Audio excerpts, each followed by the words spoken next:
We are live. So I had started filming myself talking. I'm actually waiting on Mom. She's filling out an application for an apartment. So I'm sitting out here waiting on her. She's talking to the manager. And I had started to film a video, and I was just like, do I really want to edit this? Do I really want to take the time to do this? Or I just want to go live and just get it all done and said and out there. Hi, bandana. So I just, like, so much stuff is, I'm actually smiling and in such a good mood today because I feel fantastic. Because I went, hey, Vena, hi, everybody. Hi, everybody. So I'm actually in a really good mood today, even though Monday started out like the crappiest day ever. So I guess we need to start out with what happened on Monday. So last Wednesday, Pootie started having bloody diarrhea, and it was pretty severe. And it started to continuously get severe. He also started doing something where he would pant excessively. He acted funny. He wasn't acting right. And by Sunday night, the bloody diarrhea had actually turned to like parts of his intestines coming out. You guys know he had an emergency surgery.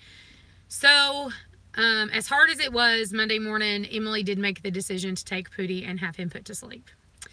And that has been pretty sucky because I went from 2 dogs and 4 cats and chickens and rabbits and quail and all these things to we are literally down to 2 cats.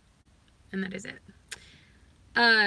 The day of, on Monday, I knew we were going to put him down because we talked about it on Sunday because of how bad he was. And I think that's why I'm not as upset about it, because I had 6 or 7 days of knowing that it's bad enough that this needs to happen. So I kind of already dealt with it a little bit. But the morning of, I fed him, his favorite thing in the world was peanut butter. So I fed him peanut butter and baked him peanut butter cookies. And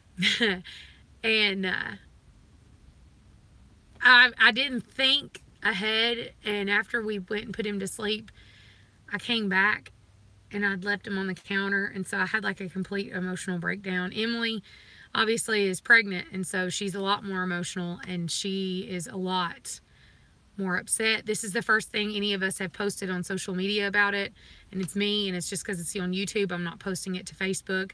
You've not seen it on Instagram, Twitter, on my personal page, nothing. I've not put it anywhere. Emily just didn't want to post it yet. She's just not ready for that. So this first time anybody's hearing about it is we did have to put Pootie to sleep. That has been the worst thing and the only bad thing that has happened. Everything else in my life has been going much better. We've been having so many downhill slopes. Everything's been going crappy for so long that I'm almost kind of like hysterically laughing, like, it can't get much worse than this. But it is starting to pick up and starting to get better. And I told John one day, and it was the day that Pootie died, I was texting him and I was like, I just can't keep taking the constant loss. Like, I'm just constantly having something die, something leave, something happen. And he told me, he was like, winter comes with death, and winter comes with, the sadness and all the things that happen. And he said, but spring is always coming around the corner, and spring always brings with it new life and new promises. And like, he made me feel so much better. And I realized that, what, we are going through our own winter right now, our own season of winter right now. I've lost track of you. Where are you at in the move? We're still waiting. I'm assuming, based on what the lady said the last time I called to say, hey, are we ever, like, is this ever going to happen? I'm expecting sometime at mid-May. So that should give you a decent idea of when we're moving. We've packed up all the decorations in the house, packed up all of our books, packed up all non-essential things that we wanted to keep. I have a moving company that's like sitting, waiting around on call for whenever I want them. He's a wise man you should marry. I did, and I'd do it again. So, we're just kind of waiting, just waiting. I bought a few new things for the house. Not a lot. I've got money put aside waiting to hopefully be able to decorate our house. I have like ideas. I just want, like I said, I was going to leave most of our stuff. I wanted a fresh, clean start. So we are still waiting on that. I'm expecting it to be mid-May. I'm not complaining. At first I was just like, dang it, we're gonna have to wait that long.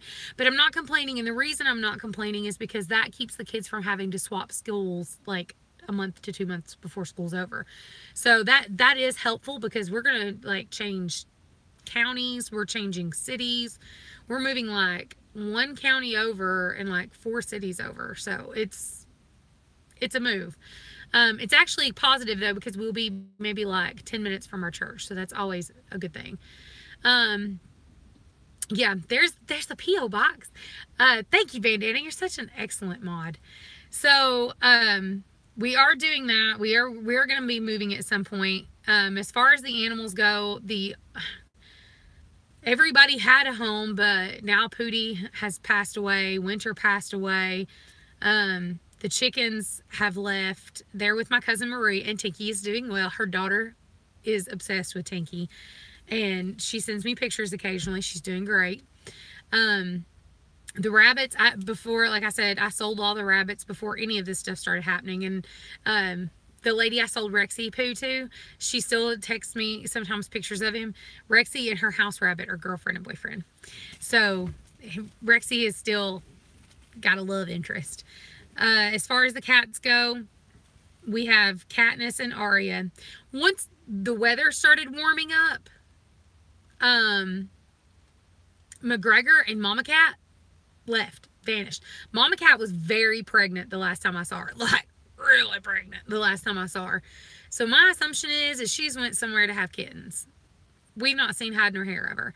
And then McGregor, he just left. We don't know. We don't know what happened to him. Pootie we actually put Pootie to sleep on Monday morning. I actually texted Dr. Murphy Sunday night, and I was like, hey, do you think it's okay? So Dr. Murphy, if you guys ever go to Monroe County, if you're ever in Sweetwater and you need a vet, always ask for Dr. Murphy. Dr. Murphy is one of the best veterinarians out there. She put him to sleep. Now listen, I've been a vet tech. I've been under, let's see, 1, 2, 3, 7, 8, 9, 10. I've been under 10 doctors in my lifetime. 10 veterinarians in my lifetime, and I've never seen anybody put an animal to sleep as gentle and as peaceful as Erica did. So Dr. Murphy is the bomb.com. So that being said, yeah, we had to put Pootie to sleep. I actually dealt with that a lot better, and I think it's because it wasn't sudden, and I felt like there was an explanation. I knew why. And like I said, I had 6 days to come to grips with the reality of this is what is going to happen to him. The child that's taken it the hardest is Olivia. Olivia's struggling a little bit with Pootie being gone. She's been a little bit sad about it. She'll ask me sometimes if Pootie's in heaven, and I tell her yes.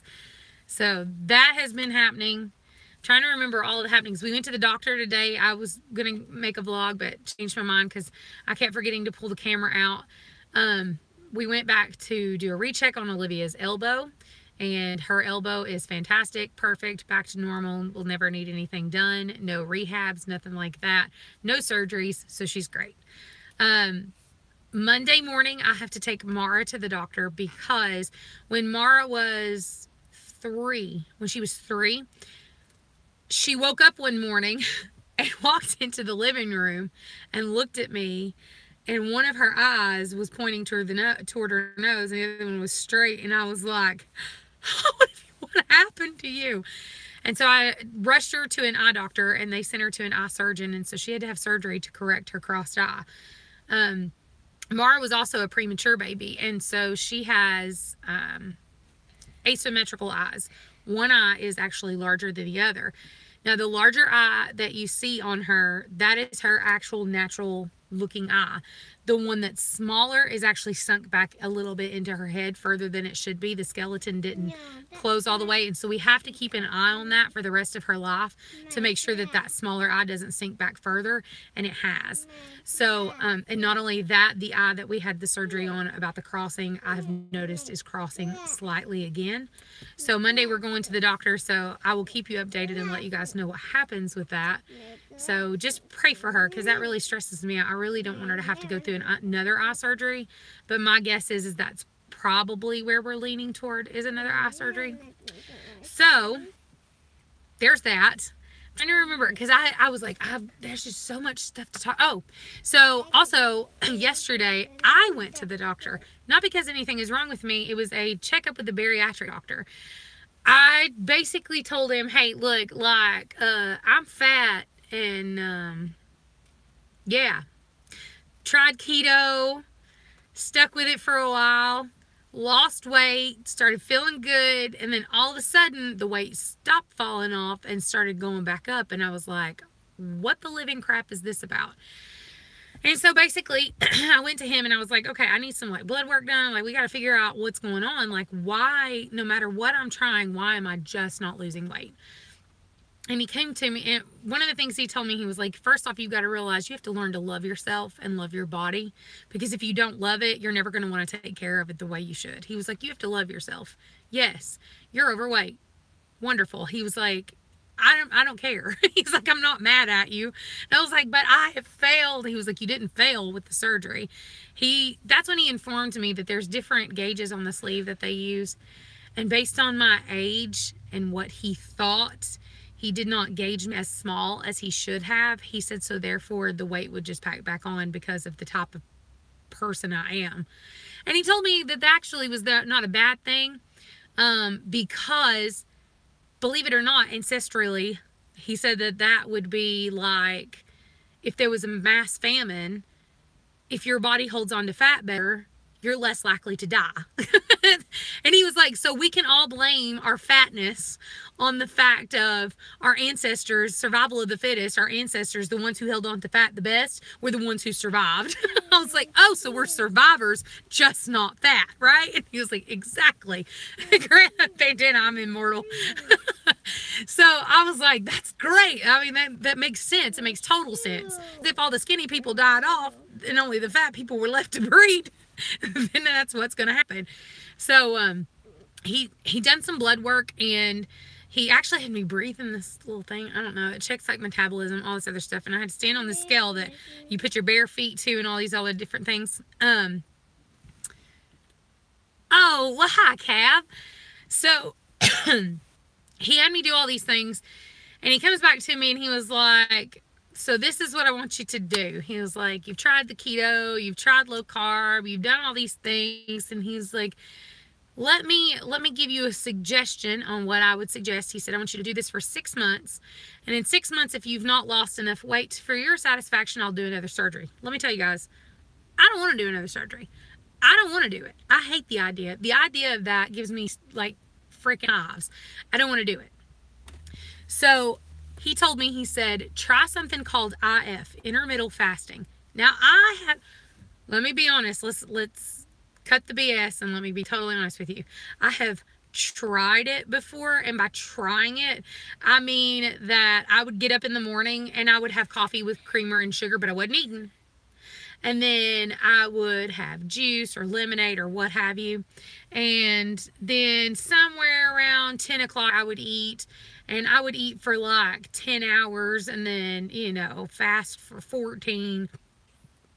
And I technically wasn't even fasted because I'm drinking coffee with creamer and sugar. Anything that's going to, and see, I didn't have concept of how IF worked until he sat down and talked to me. And I was just like, I get it. Hey, you started streaming the second my dumb rooster crowed. So I was just like, wow, that's cool. Like, once he sat down and he explained how it works and how it works with the body, I was just like, that makes so much sense. He was like, if you have the type of metabolism and the type of body that holds fat really, he's like, your body loves food. Thanks. I know. And so does my mouth. Love food. So he was like, he said, if you have that type of body that holds on to calories no matter what, and he said, you have to eat with intermittent fasting. He said, because if you do that, it's like speaking to your DNA. And I was like, okay, I'll try it. I'll give it a whirl. Okay. So since I started, I told him that this was what I had wanted to do, and he was like, girl, you're on the right track. You're doing good. So I started. Now, John, I'm trying not to hate him. John has done this, and he's, of course, doing the clean eating and the meal prep. I try not to hate him, but he's lost close to 20 pounds in a month. And I'm just like, I hate you so bad. But I have to admit, I have lost 5 pounds in 3 days. So I'm not complaining. And I feel better. Day 1 and day 2 sucked. It was hard. Yes, I had the gastric sleeve done. Yep, like you, struggling. They want to do another surgery too. So yeah, that's why I don't want to do another surgery. So I'm using this, and believe it or not, from what I understand, and the more I researched it, once he told me about it, and he gave me a lot of good information, I started YouTubing it. I started looking into it, and like, if you have a sleeve already, it's like the perfect diet for you, because what it does is it makes that tool actually work for you, not against you. And I don't know how far you are out from having your sleeve, and I don't know, I'm sure the rest of you guys are like, what are we talking about? But I don't know how far you are out from your sleeve, but I don't have hardly any restrictions. I do have some, but go vegan for a week. No, I like cheese. I like cheese, and I like eggs, and I like the milk. I can't go vegan, and I love meat. 3 years. Yeah, see, I'm 3 years out too, and see, I don't have a lot of restriction left. And so, since I've started doing IF, I not only have restriction, I also have gotten to where when I get full, my nose will run again. I was like, oh my. Okay, apparently my iPhone got too hot because I had it set up in the window. So, whatever. Okay, let's see. Yeah, I want a running nose. Okay, so I was going back through the comments and stuff really quick. So, back to my story. Since I started doing the IF, I absolutely have started getting back the symptoms and kind of like the craziness that happens right after you have surgery, especially the restrictions, which is the bomb. If you guys don't know, if you've never had the surgery, it's hard to describe when I say, oh, it's exciting to have restrictions, to not be able to eat without throwing up. But it's the truth. So I have lost 5 pounds already. I feel fantastic. I am drinking so much water. It's just like I should be floating. I literally should be floating.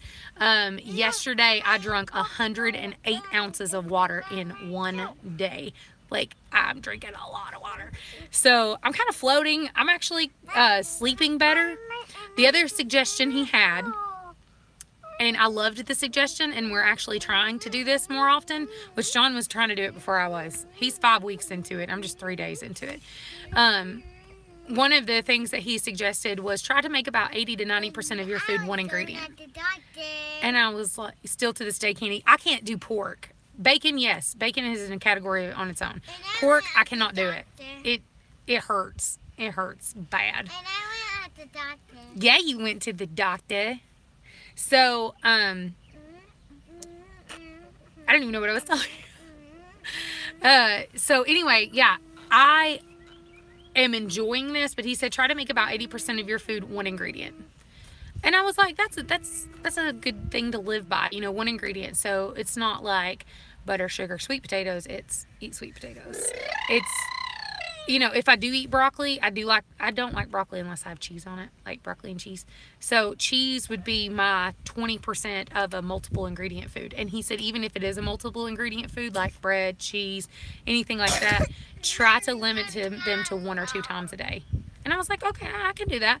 And so far, I have been doing it, and I've been very good at it. I'm being very good. I'm enjoying myself. I'm discovering that I like Brussels sprouts. I discovered that I do love sweet potatoes.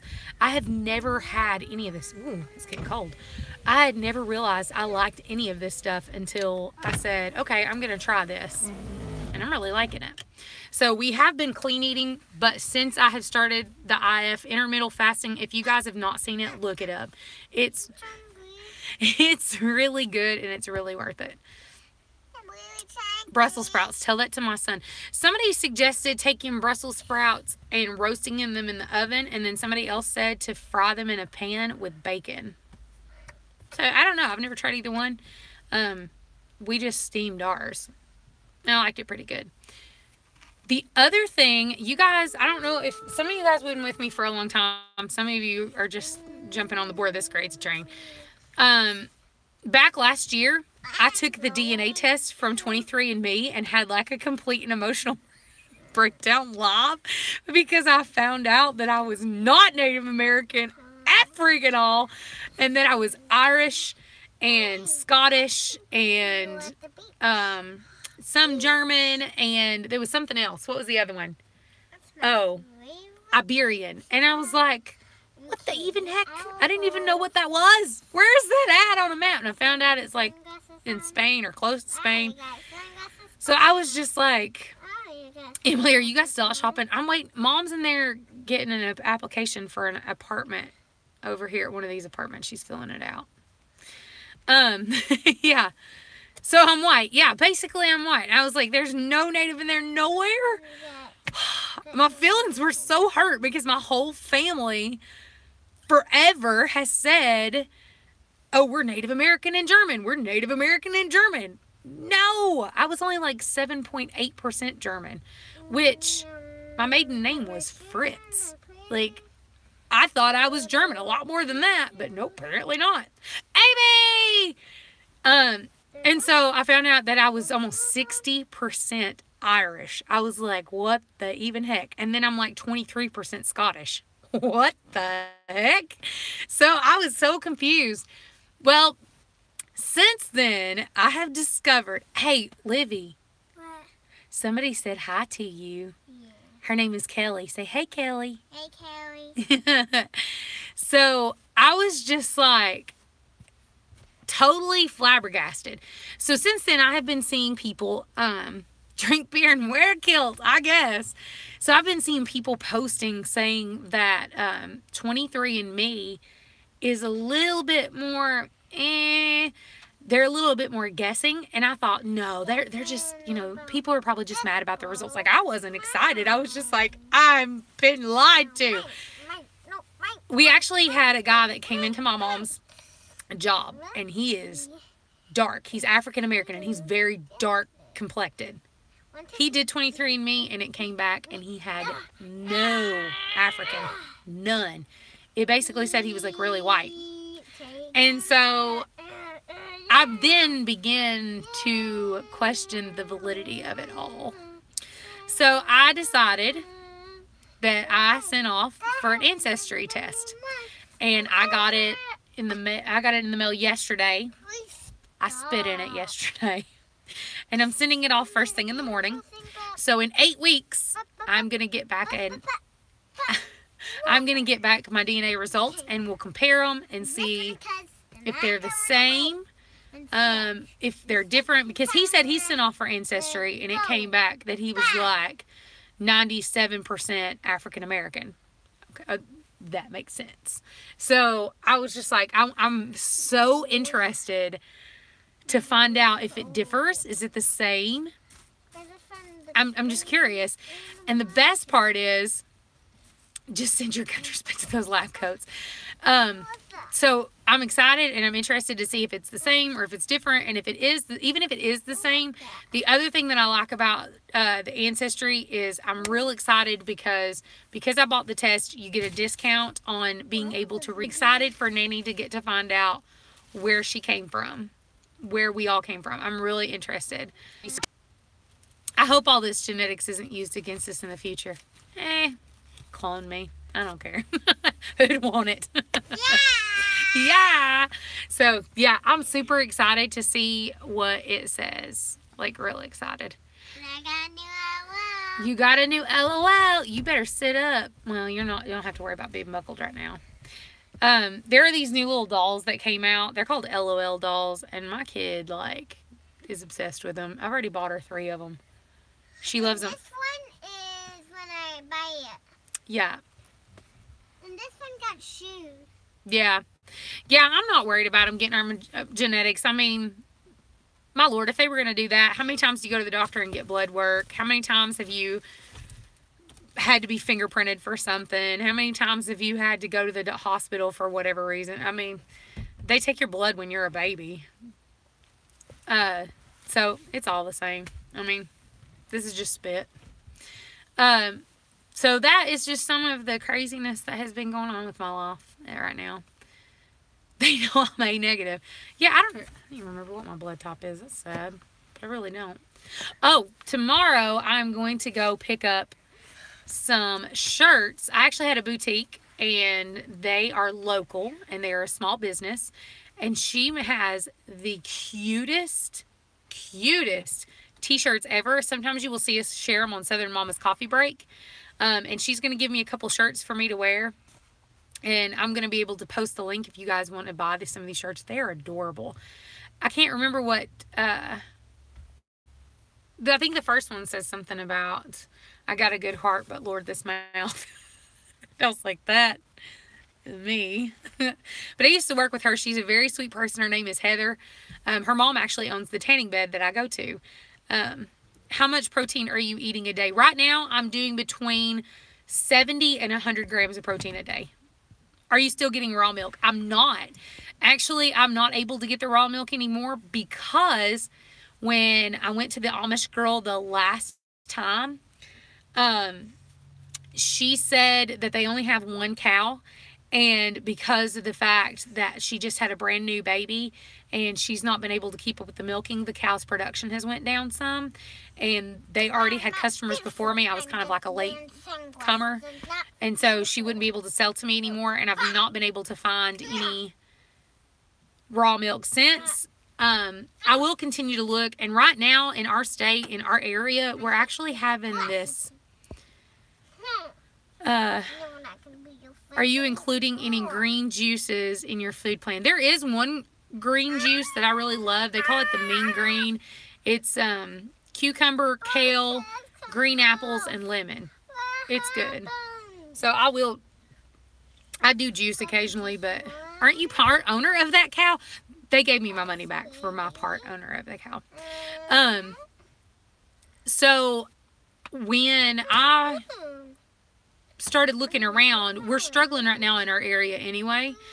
You guys could probably even read about it on the internet.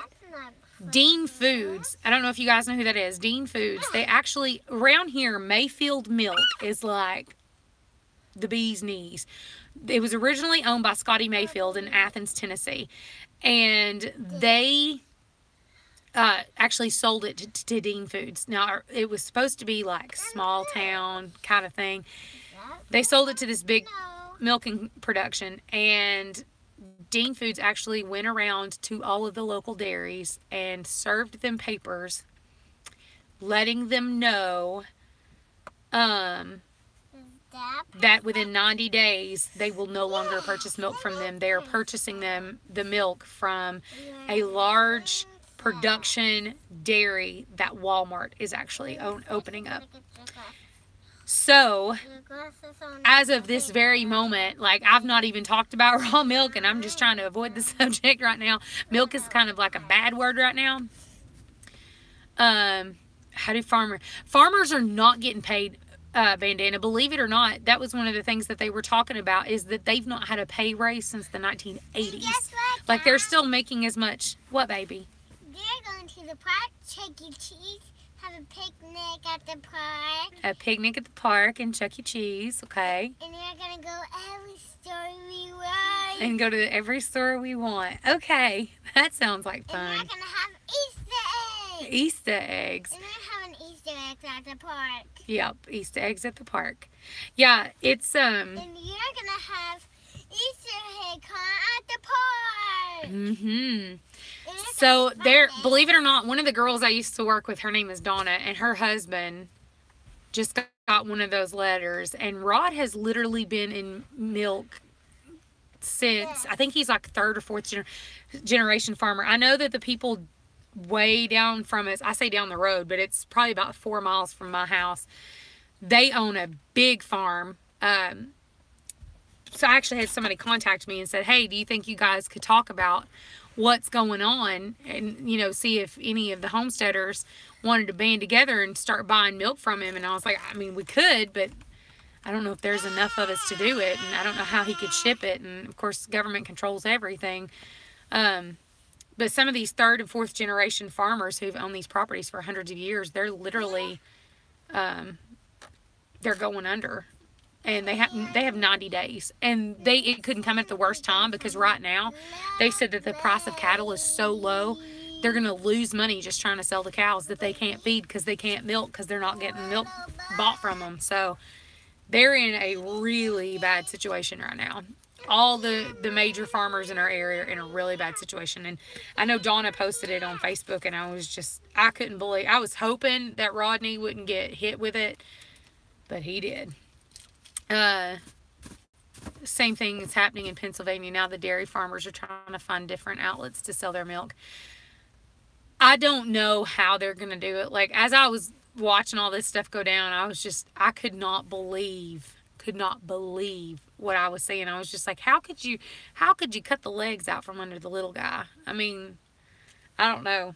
So that's what's going on. So I've not really said much about milk, because you can't even say the word milk around here without it coming into a political debate, or, you know, whether this should or should not happen. And, you know, I think it's sad. I hate Walmart. I've gotten to where I don't like going to Walmart. If I go to the only thing that I support is I love to go to Sam's Club, but I pay for the membership there. But I did that before all this milk stuff started. But I do like going to Sam's Club because I can buy things in bulk there. But it just, I don't know. Once we move, there's not a Walmart anywhere in the vicinity. It's not close to a Walmart. So I doubt I'll go anymore. I'll probably go to places like Food City or stuff like that. But yeah, I was floored that they would do them that way.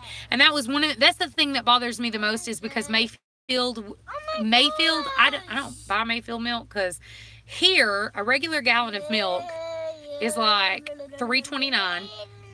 But if you buy Mayfield milk, it's $5.59. Mayfield milk is expensive. But I never had a problem with buying Mayfield stuff, and the reason why is because it was local. It was all local farmers. It was more expensive, but it was the real deal. Dean Foods, when they bought Mayfield, made the promise that they would never sell it. They would never, you know, they would continue with these contracts with these dairy farmers. And then they just wrote them all letters, said, sorry, 90 days, end of story, gone, done. We'll never buy from you again. And now all these farmers are left freaking out. What, baby? What is it? It opens. Mm-hmm. Is it cold in it? Yeah, you put your LOLs in it. Okay, so I think I'm going to hop off here. I'm still sitting out here waiting on Mamaw. It's hotter than the bigger man. It's actually been a decent, beautiful weather, but it's pretty warm. Yeah, $5.59 for a gallon of milk. Yeah, if it's Mayfield, it's expensive, but it's worth it. They make the best ice cream. Best ice cream ever. So I'm gonna do a little bit more research on IF, because I'm sure I've been kind of a little iffy about talking about dieting, and the reason why is for several reasons. Number one, I've tried so many diets that sometimes I feel like it gets obnoxious to constantly talk about it. And then the other reason that I kind of am iffy about talking about it is because anytime that you mention a diet or a change in food, you automatically get those people out there that are like, that's not good for you. I tried to just eat this, and I lost like 55 pounds. But the truth is everybody's body is different. And you have to do what works for you. And what works for one person may not work for you. And I've been trying different things, and nothing is really working for me. But if IF works for me, then that's what I'm going to do. But it might not work for you. So I'm kind of iffy about sharing it, because I don't want to give somebody advice and be like, you should really do this, and then it not really work. So you just have to keep trying, and don't feel like you're a failure. And that was one of the things that he and I were talking about yesterday, is he was like, don't feel like you're a failure because you failed at certain diets. It's not that you failed at certain diets. Certain diets failed at your body. Your body type is different. Everybody has different body types. Some people retain fat better. Some people don't process protein the same way. You know, it's different for everybody. And so you just have to find what works for your body and what it will respond to. Kelly, I did lose weight. I lost 100 pounds. And then I gained like 25 of it back. So, but the sad part is I really was supposed to lose like 160 pounds. So I didn't quite get to the halfway mark. So I got a while to go. So that is what I will do. I will post a video about IF. I totally assume that I will get comments and know-it-all commentary on it. So I love you guys, and I will see you later. Oh, here comes Memo. Love you guys. Bye.